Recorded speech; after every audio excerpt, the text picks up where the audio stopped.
tempestades da vida. Como agir em meio a tempestades na vida? Entenda as tempestades como problemas que surgem no caminho. Como que aconteceu, pessoal, dessa palavra vir ao meu coração para dividir com vocês? Sexta agora, eu não fui à imobiliária trabalhar, eu estava em casa, já adiantando a nossa mudança, como eu disse para vocês agora há pouco, eu estou de mudança, trocando de apartamento, e veio na minha mente, a janela de onde a gente está morando ainda, dá para a BR. Aí veio na minha mente, vai correr. Vocês sabem, eu gosto de correr, sempre gostei. E se tem um momento que eu falo com Deus, é quando eu vou correr. Eu gosto muito. Aí, naquela hora eu pensei, é porque tem um tempo que eu não corro, eu estou querendo esfriar a cabeça, eu estou querendo até falar com Deus também, então eu vou correr. Aí eu fui para a BR. Aí, quando eu cheguei na BR para correr, eu senti vontade de correr na contramão dos carros. Primeiro, sinceramente, por segurança. Que quando você vai correr, por exemplo, numa BR, se você correr na contramão dos carros, no acostamento assim, você vê os carros, você se sente mais seguro. Estão entendendo? Sim ou não? Sim ou não, gente? Sim. Aí eu fui correndo na contramão. Aí depois de um tempo, o vento contrário batendo em mim,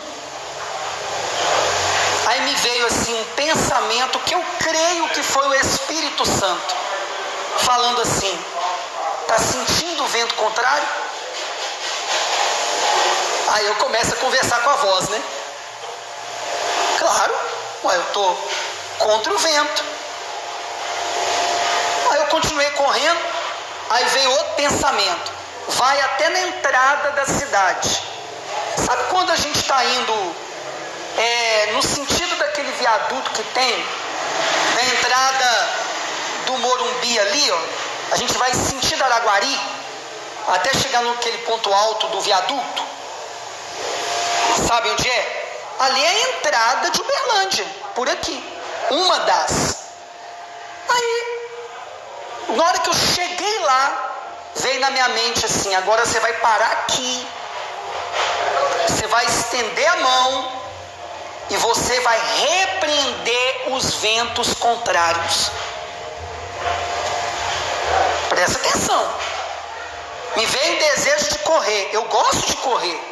Normal. Pensei assim: é só um desejo para eu correr, porque eu gosto de correr, até para falar com Deus, eu estou num momento de decisão na vida.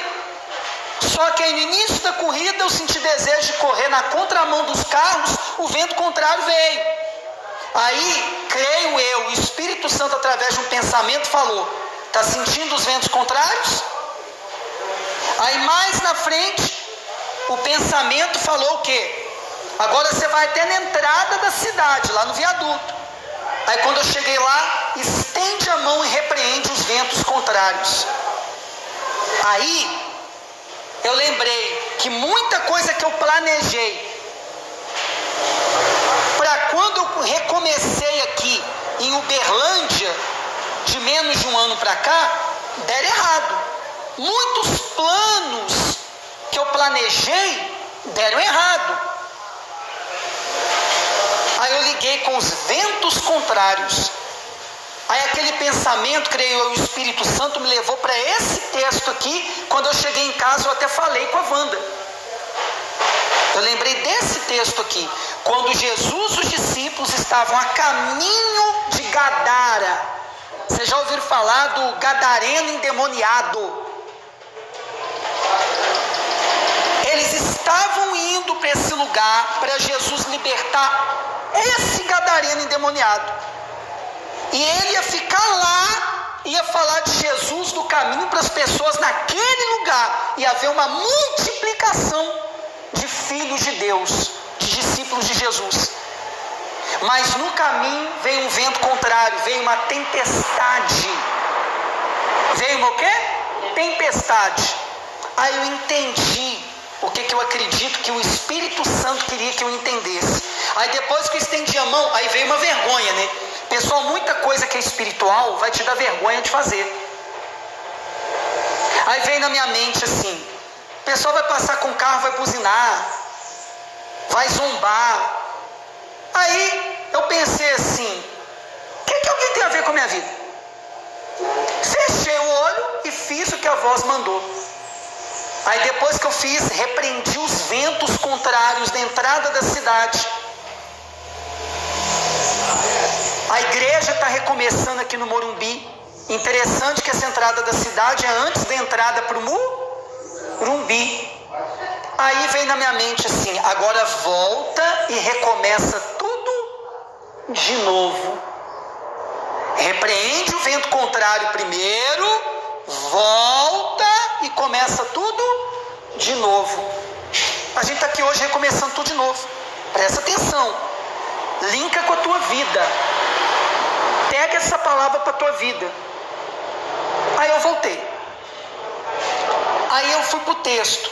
Eu estava meditando no texto aqui na mesa no altar ontem. Mateus 8, a partir do versículo 23, diz assim: e entrando ele no barco, Jesus, seus discípulos o seguiram. Olha para mim, por favor. O Espírito Santo vai dirigir essa reunião, gente. Essa palavra vai transformar vidas. Muita gente passa por tempestades. Você vai entender como que as tempestades começam. Você vai entender como agir no meio das tempestades para poder você passar pela tempestade, porque Deus vai te livrar na tempestade. Ele não te livra da tempestade, Ele te livra na tempestade. Lembra? Daniel foi livre de ser julgado na cova lá dos leões? Ele foi livre na cova. Sadraque, Mesaque, Abidnego, de serem lançados numa fornalha, num forno gigante, ou eles foram livres lá dentro? Lá dentro. Presta atenção. Deus, Ele não nos livra dos problemas. Pastores não podem pregar para o povo que vai dar tudo certo. Recentemente eu tenho acompanhado um homem, que esses dias até a professora de um dos cursos que a Wanda está fazendo, pediu para ela ler um livro desse homem que eu tenho acompanhado há uns 3 anos. E ele fala umas coisas que na primeira vez que a gente ouve, a gente não concorda. Mas tem a ver com o que Jesus ensina. E uma das vezes que eu ouvi uma palestra dele, ele disse o seguinte, que quando a gente planeja alguma coisa, dá tudo errado, mas depois dá certo. Aí eu fiquei assim, como assim? Se Deus é comigo, vai dar tudo certo. Não. Primeiro, geralmente, dá tudo errado, para depois dar certo. A gente no caminho vai consertando o que tem que ser consertado, mas a gente tem que começar, aí no caminho a gente vai fazendo da melhor maneira, se a gente começou fazendo errado. E o que Jesus diz? No mundo tereis facilidades, no mundo tereis o quê? Aflições, tempestades. Olha só. Então ele nos livra nas tempestades. Você tem que entender uma coisa. Olha o primeiro versículo. E entrando Jesus no barco. Quem entrou no barco? Jesus. Os seus discípulos o seguiram. Olha para mim, por favor. Geralmente quem começa algo novo, que começa primeiro o negócio e depois as pessoas seguem, ele paga um preço maior. Tem que estar mais bem preparado. Você tem que estar disposto a pagar um preço maior. Você vai começar um negócio com a sua mãe? Você que teve a ideia? Você entra no barco, ela vai entrar no barco contigo, mas você que começou, você tem que estar pronta para poder enfrentar a tempestade. Quantas tempestades eu tenho enfrentado por causa da igreja Cristão Caminho?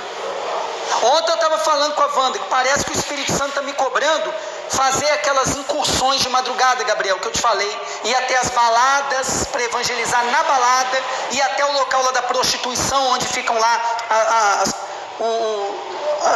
as pessoas se prostituindo, ir até os lugares que eu vi na madrugada aqui da cidade, que o pessoal pega comida no lixo.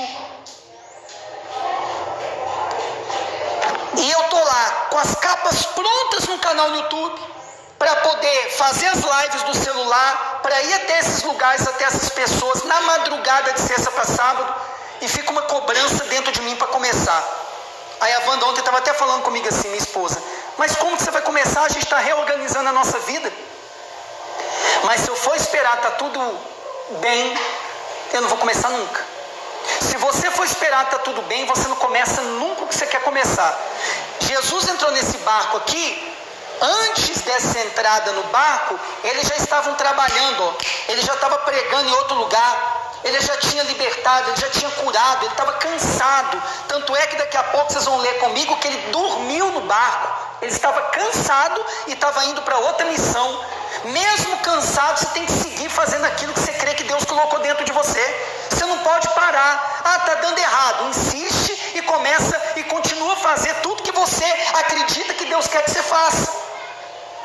Continua, não para. Ah, hoje eu estou desanimado. Faz o que você der conta desanimado. Aí entra naquele que a Neuza sempre fala, que eu prego e volta a mesma coisa. Vive hoje como se fosse o último dia da sua vida. Coloca toda a sua força hoje. Aquilo que você não der conta de fazer, aí Deus ele faz. Mas a nossa parte a gente tem que fazer como se tudo dependesse da gente. E aí quando a gente chegar no nosso limite, aí Deus ele faz o que a gente não pode fazer. Então, você está triste aquele dia, faz tudo que você der conta triste. Você está desanimado aquele dia, faz tudo que você der conta desanimado. Mas não para. Repete aí, não para. De novo. De novo. Não para. É isso que eu tenho ouvido toda vez que eu estou desanimado. Continua, é incrível. Eu nem conto muito para a Wanda. Porque é tão louco. Às vezes a gente está continuando e parece que as coisas estão piorando. Aí a voz, que eu creio que o Espírito Santo fala comigo assim, não para. Continua. Qual que é o nome que eu te dei? Aí eu me lembro, Igreja Cristã, o caminho. Aí a voz me fala, continua no caminho. Continua fazendo. Então entenda, Jesus entrou no barco, ele estava cansado, ele tinha libertado, ele tinha curado, eles já tinham trabalhado muitas horas. Aí os discípulos o seguiram, olhe para mim. Entenda que para poder você ter o respeito de pessoas, você vai ter que começar coisas primeiro. Construir sua história primeiro, para depois aquelas pessoas entrarem no barco junto com você. Quando ganharem a confiança sua.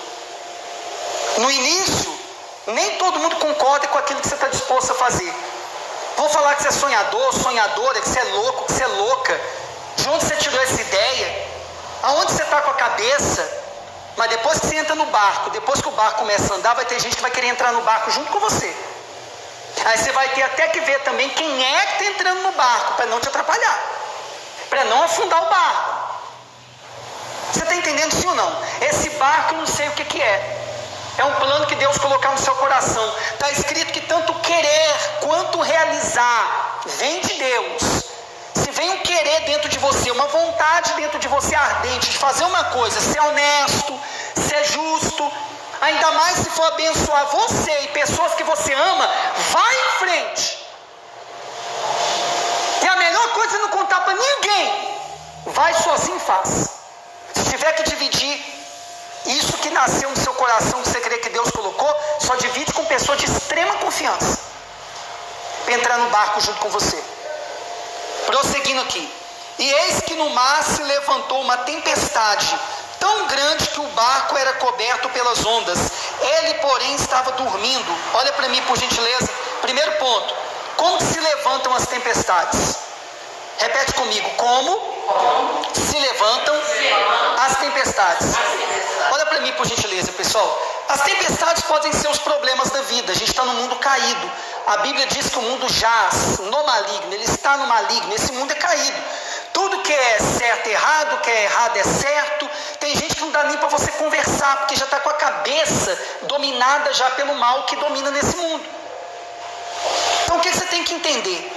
Infelizmente, o jeito e o estado que esse mundo está é normal. Porque é o diabo que impera aí fora desse mundo.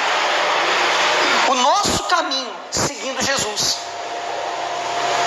E como que surgem as tempestades? Às vezes é problema da vida, às vezes são problemas que os outros criam na nossa vida, pessoas que entram na nossa vida e são usados pelo diabo, pelos demônios para nos prejudicar e causam tempestades. Mas as piores tempestades, sabe quem que cria na nossa vida? Aponta para você. Aponta o dedo aí para você. Aponta o dedo aí, Felipe, para você. As piores tempestades a gente que cria. Vou te dar exemplo simples de um dia a dia de um pastor há quase 20 anos pastoreando. A pessoa chega pedindo oração para que a vida financeira mude, mas quem se endividou foi a pessoa. Ela comprou o que não precisava, gastou o que não tinha, e agora quer que Deus resolva o problema. Ela que tem que resolver, ela que criou. Pessoas que ficam a vida inteira comendo o que quer, não o que deve, bebendo o que quer, não o que deve, come de qualquer maneira e quer ter uma saúde boa. Depois fica fazendo corrente de oração por cura, mas estava cuidando da saúde. Na minha família, minha mãe tem histórico de diabetes, meu pai de pressão alta. Me pergunta se eu tenho diabetes ou pressão alta. Até hoje, com a idade que eu tenho, sou um homem maduro, jovem ainda, mas maduro. Eu não tenho nem pressão alta nem diabetes, mas eu corro desde a juventude. Já joguei futebol, já lutei arte marcial, já fui militar, tenho um estilo de vida mais saudável. Já fiz vídeo, inclusive no meu canal no YouTube, sobre isso, cuidar do verdadeiro templo, que somos nós, a morada do Espírito Santo. Muitos jovens não têm a saúde que eu tenho, porque não cuidam da saúde como eu cuido. A pessoa come como se não tivesse amanhã. Você está entendendo? As piores tempestades vêm por minha culpa, por nossa culpa. Essas são as piores. Mas essa tempestade aqui é outro tipo de tempestade que eu creio que é o demônio, os demônios que criam na nossa vida. Jesus estava indo aqui a caminho de Gadara para libertar o jovem gadareno, e esse jovem liberto ia falar de Jesus para as pessoas naquele lugar. Havia um propósito, Jesus estava indo para uma missão, e toda vez que você está indo fazer algo importante, o diabo vai querer levantar tempestades. E eu acredito que essa tempestade aqui não foi natural. Então entenda, tem tempestades que são espirituais. Espirituais, para você parar na metade do caminho, para você afundar no barco com outras pessoas. Você acha que o diabo não quer que a igreja cristã caminhe afunde e junto com vocês? Vocês acham que o diabo não quer que eu afunde? Que vocês afundem? Então ele vai criar tempestades. Eu acredito que essa tempestade aqui foi o demônio que criou. Não foi natural. Agora, como agir no meio das tempestades, quando elas acontecem? A primeira chave que eu quero dar para vocês, e veio esse pensamento na sexta-feira antes de me dar vontade de correr. Na sexta não, na quinta noite. Na quinta noite eu cheguei em casa esgotado. Eu saí do escritório da imobiliária, é lá na Getúlio Vargas. Aí eu subi em direção ao terminal central a pé. Chegou um momento que minha cabeça estava tão atribulada, de trabalho e pouco resultado, que eu parei assim num passeio, e eu olhei para o céu e falei: Deus, se o Senhor não me ajudar aqui agora, eu não sei o que eu vou fazer. Se o Senhor não me ajudar, eu não consigo dar mais um passo. Pessoal, eu estava num nível de cansaço tão grande, mental, físico, creio que até espiritual, que eu parei assim na rua mesmo e orei, falei: Senhor, eu não consigo dar mais um passo aqui. Olha para mim, cansado. Jesus estava cansado. Aí veio a tempestade. Aqui está escrito que Jesus dormiu no barco e a tempestade rolando. Quando eu cheguei em casa, a Wanda até estranhou. Eu fui para a cama. Eu não quis conversa, eu queria um silêncio durante um tempo. Depois nós começamos a conversar. Mas primeiro eu tive que desacelerar o meu cérebro. Poucas vezes eu senti um cansaço tão grande, físico, mental e acredito espiritual. Isso foi na quinta, eu fui correr na sexta. Aí eu depois comecei a conversar com ela e eu fiquei bem. O que eu quero te dar: no meio de uma tempestade, você precisa descansar. Na quinta-feira a voz veio e falou comigo assim: descansa. Aí eu tô assim: mas como descansar? Tô numa guerra danada, como é que eu vou descansar? Eu nunca concordei muito com essa palavra que os cristãos falam, né? Aprende a descansar no Senhor. Agora eu tô procurando entendê-la melhor. O que é descansar no Senhor? Quando você está numa batalha, pessoal, tem momentos que você tem que descansar. Não é desistir, é descansar. É trocar o D de desistência para o D de descanso.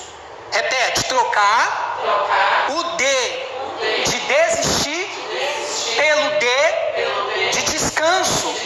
Então o que eu fiz? Eu descansei. Aí na sexta eu acordei melhor. Jesus estava descansando aqui no barco.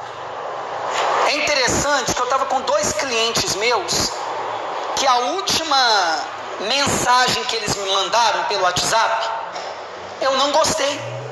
Eu já estava cansado de trabalhar por eles ali e a mensagem que eles me mandaram. Se eu, cansado do jeito que eu estava, na quinta-feira fosse responder essa última mensagem deles, eu ia estragar tudo. Porque eu estava cansado, meu cérebro não estava raciocinando direito, eu não estava bem emocionalmente. Se eu mando uma mensagem para esses 2 clientes, que são 2 vendas que estão ali engatilhadas para eu fazer esse mês, se eu mandasse essa mensagem no momento que eu estava cansado, eu talvez acabaria com tudo, porque eu estava cansado. Estão entendendo, pessoal? Quando a gente está cansado no meio de uma tempestade, a gente não pensa direito, a gente não raciocina direito, a gente trata as pessoas mal. Se eu mandasse essa mensagem do jeito que eu estava cansado para aqueles clientes, eu poderia colocar aquelas vendas a perder. Quando você está cansado, que está enfrentando um problema, uma tempestade, descansa antes de tomar decisão, porque senão você vai ferir quem você ama, você vai ferir cliente, você vai ferir colaborador, se você tem gente que trabalha para você, você vai atrapalhar mais ainda as coisas, porque o cansaço não te ajuda a tomar a decisão certa. Então tem que descansar. Então a primeira chave, você está enfrentando uma tempestade, tem que aprender a tirar um tempo para descansar, para depois você tomar a decisão certa. Aí segunda chave, olha o que aconteceu, 25. E os seus discípulos, aproximando-se, o despertaram, dizendo: Senhor, salva-nos, nós perecemos. E ele disse-lhes: por que temeis, homens de pequena fé? Então, presta atenção agora, então, levantando-se, repete, Jesus se levantou. Repete, Jesus se levantou. Repete, Jesus se levantou. Aí depois ele repreendeu os ventos e o mar, e seguiu-se uma grande bonança. Olha para mim, por gentileza. Jesus descansou, mas depois ele se levantou. Descansa e depois se levanta. Descansa, mas depois se levanta. Vai fazer o que tem que ser feito. Descansou? Está bem agora fisicamente, emocionalmente, espiritualmente? Se levanta. Esse se levantar significa várias coisas. Fazer o que tem que ser feito. O que tinha que ser feito naquela hora? Tinha que parar o vento, a tempestade. Ele estendeu a mão e falou com os ventos. A tempestade parou. Sabe o que eu vejo aqui? A terceira chave. Você tem que aprender a usar autoridade. Está tendo uma tempestade na vida do filho? Usa a autoridade de mãe para abençoá-lo. Está tendo uma tempestade no casamento? Usa a autoridade de esposa. Nós somos sacerdotes no lar, sacerdotes na empresa que a gente trabalha. Esses dias eu contei para vocês, o meu gerente, que é pastor, também me chamou para ir para o andar de cima lá do escritório da imobiliária, para a gente orar junto com o dono da franquia lá, com o dono da imobiliária, para desamarrar o negócio lá. Ele também é pastor, por que ele não foi orar? Ele me convidou, me senti honrado. E eu subi e orei com ele de mão dada. Eu me senti honrado. Me chamaram para apaziguar uma tempestade, aonde eu trabalho. Olha que bacana. Você tem que ser a pessoa que vão chamar para acabar com as tempestades. Mas repete, eu falo, você repete. Descanso, levantar e agir. Usar autoridade. Jesus usou autoridade da o vento. O vento parou. Você tem que usar a autoridade que você tem. No que você é bom? Você lê lembra quando Deus chamou Moisés para libertar o povo da escravidão no Egito? Deus perguntou para Moisés assim, lá na sarça ardente: o que você tem na mão? Ele tinha um cajado. Aí Deus falou: usa ele para mostrar a sua autoridade lá. Com esse cajado você vai mostrar o meu poder. Todo mundo tem um cajado. O cajado é o que você sabe fazer bem. A sua autoridade está aí. Eu sempre fui falador desde a minha infância. A minha autoridade está aí no falar, no comunicar. É um dom que Deus emprestou. Você já nasceu com um. Você já nasceu com um. Todos nós nascemos com uma autoridade. Qual que é a sua? No que você é bom? No que você é boa? Aí está o poder de você parar qualquer tempestade. Você tem um dom. Talvez esse dom está sufocado. Você tem que pegar esse dom e usar para vencer qualquer tempestade. Nós temos os dons da palavra. Você pode libertar, você pode curar. Jesus disse: quem crê em mim fará o que eu fiz e obras ainda maiores. Lembra no domingo que eu preguei aqui? Essa pregação está no YouTube? Como ser um cristão ilimitado como Jesus. Jesus não botou limite na gente. Quem é que pode botar limite na gente? A gente não tem limite. Então, essa é a palavra de hoje. Começou na corrida. Todo mundo enfrenta ventos contrários. Lembra, as tempestades vêm por culpa dos outros, mas também nossa. E tem aquelas que o diabo coloca na nossa vida. Como enfrentar? Aprende a descansar no Senhor. Mas depois se recompõe, se levanta. E depois age com autoridade. Você tem que agir com autoridade. Como assim? Eu vou tentar simplificar para a gente terminar. A autoridade é um poder que você tem a respeito de alguma coisa sobre alguém. A mãe é autoridade sobre os filhos. A esposa tem uma autoridade no lar de ser auxiliadora do marido. Usa essas autoridades. O marido tem autoridade de ser o cabeça. Não é para estar acima da mulher, não. Não tem nada a ver com machismo. Os dois andam juntos, mas ele é um líder. O líder vai na frente, como Jesus entrou no barco aqui. Então o marido tem que ir na frente. O marido tem que apaziguar as tempestades, como Jesus fez. O marido vai na frente com autoridade, como Jesus entrou no barco primeiro, porque ele sabia o que queria, chegar no outro lado para libertar o gadareno. E ele também, depois de descansar, se levantou e parou a tempestade. Então cada um de nós tem uma autoridade. No que você é bom, use essa autoridade. Sai daqui com essa palavra hoje. A tempestade na minha vida vai ter que sair, porque eu vou me levantar, eu vou usar a autoridade. Amém? Fique de pé, por gentileza.